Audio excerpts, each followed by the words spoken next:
Hello, hello, hello, YouTube. It's me, John Avenger, once again, and welcome back to Guns Galore Month on my channel. Now we go back to 1990, another Steven Seagal movie I'm reviewing from 1990, directed by action film director Dwight H. Little. Yeah, this guy's done some really good work. That is Marked for Death. He's a good cop in a bad mood, kind of like I've been for the past 6 weeks because of, you know what. But let's read the back, shall we? A smart piece of hard action filmmaking, terrific energy and flair. I agree with that. This movie's still very entertaining. I just watched it again. Get ready for some full throttle martial arts action Seagal style. Furiously paced and visually striking, Mark for Death pulls no punches and shows Steven Seagal at his bone busting, definitely head cracking best. Burnt out after losing his partner on the job, drug enforcement agent John Hatcher, it's a cool name, hopes to find some calm and serenity by returning to his hometown. But things at home have changed, kind of like now, and not for the better. Jamaican drug lords, yeah, they have the greatest accents I've ever heard in my life, by the way. Rasta power and all that. I love that. Yeah. Led by a black magic high priest named Screwface. This guy's a lot of fun. Basil Wallace, he's unbelievable as the villain. He's just great accent, great presence, very scary, by the way. I never said that in a lot of Seagal movies, but he's a scary villain. Have completely infiltrated the small town. But this gang soon learns that they met their match in John Hatcher, and all the mystical voodoo in the world won't be enough to stop Hatcher's wrath. Hell yeah. This movie's awesome, guys. If you have not seen this movie, this is the original poster for it. Awesome. In this one, yeah. And the movie cost $12 million. No action movies like that cost this little. Back in 30 years later, action movies cost between like 50 to like hundreds of millions of dollars, and yet this cost 12 and looks great. Yeah, maybe some of the cinematography is not Denis Villeneuve's or Christopher Nolan, but it still looks fine. For the 90s, I can let it go. This film is dark and gritty, but in a good way. It's not dark and gritty and boring like Power Rangers 2017 or Fan Snore Stick or Man of Steel, where they suck all the color out of the movie. No, the movie still has plenty of color. And I'm not just talking about the black people in the movie. Keith David's in the movie. He's awesome as Max Keller. He's the other partner for Seagal. You have Joanna Pacula, but she's not in the film that much as Leslie Davalos. I think he could have been in it more. Tom Wright as Charles Mark. You have Kevin Gunn as Lieutenant Sal Rosselli. He's in it a little bit, but he's a good actor. You've seen him in Transformers and Godzilla and a bunch of other stuff. He had a cameo in Ghostbusters too. You also have Danny Trejo in a cameo in he's the first guy you see Seagal chasing is Danny Trejo, and he attacks him in Mexico or something like that.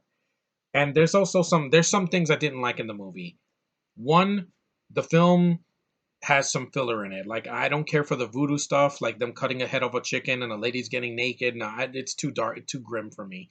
The Spanish in the movie could be cut out because they are inconsequential to the plot. Once the 30-minute mark passes, you barely see them again. They're just there to make deals with the Jamaicans, and then they're out of the film. So they're pointless.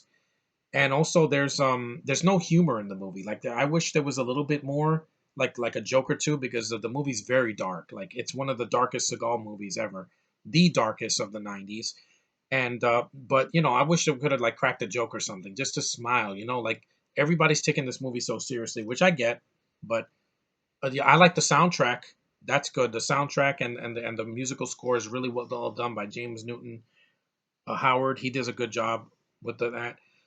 Danielle Harris is in a cameo. She's the little girl that basically they shoot up. Yeah, the Jamaicans are like firing at his house and they hurt her and she's in a coma. One thing, there's a plot hole. What happens to her at the end? They don't explain if she woke up or if she died. No, they don't explain that. That's a little bit of a plot hole. But I wish that they had done. I would just assume they keep it ambiguous and she's like, oh yeah, she's okay. She woke up. James Newton Howard, he did the music for Devil's Advocate, Fugitive, Dinosaur Atlantis, Batman Begins. He does a good job. And the film is short. It's not too long. So it's 94 minutes long. It's got a lot of action, tons of blood. It's very dark.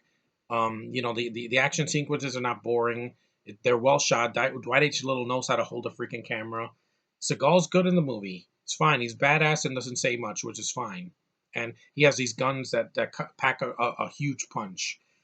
And the film's editing is fine. There's a lot of explosions, a lot of gunfire, a lot of sword play, which is good to see something different. The soundtrack has hip hop, reggae, and R&B, which is good because it's something different.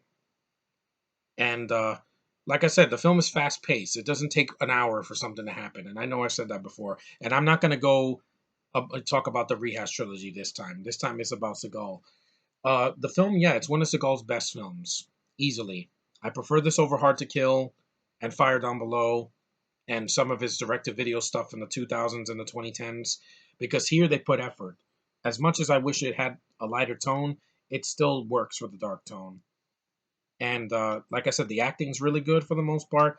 But like I said, cut the voodoo stuff. I don't need it. I don't need to see a chicken getting killed. It's off screen, but or the symbolism, putting the symbol on the girl's chest and then killing them. I don't need to see that, guys. I'm not into magic.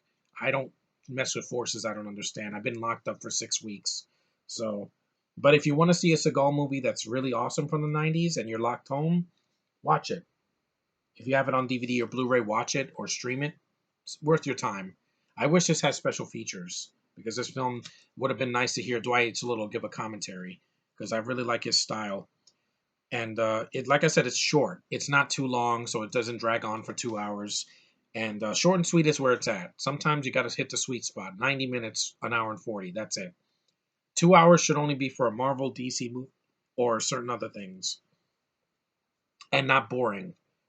Because this is not boring. It goes by real quick, and you don't feel it. And there's a lot of blood. There's a decapitation. So the way Seagal kills Screwface at the end, I'm not going to spoil it. It's like a Mortal Kombat death. Just see the film and you know what I'm talking about. And the accents are amazing for the Jamaicans, that is. And it's really, really fast paced, and it's a very entertaining movie. If you've never seen this, watch it. It's worth your time. I'll keep it short. So anyway, guys, thanks for watching. Take care, and I'll see you in the next review.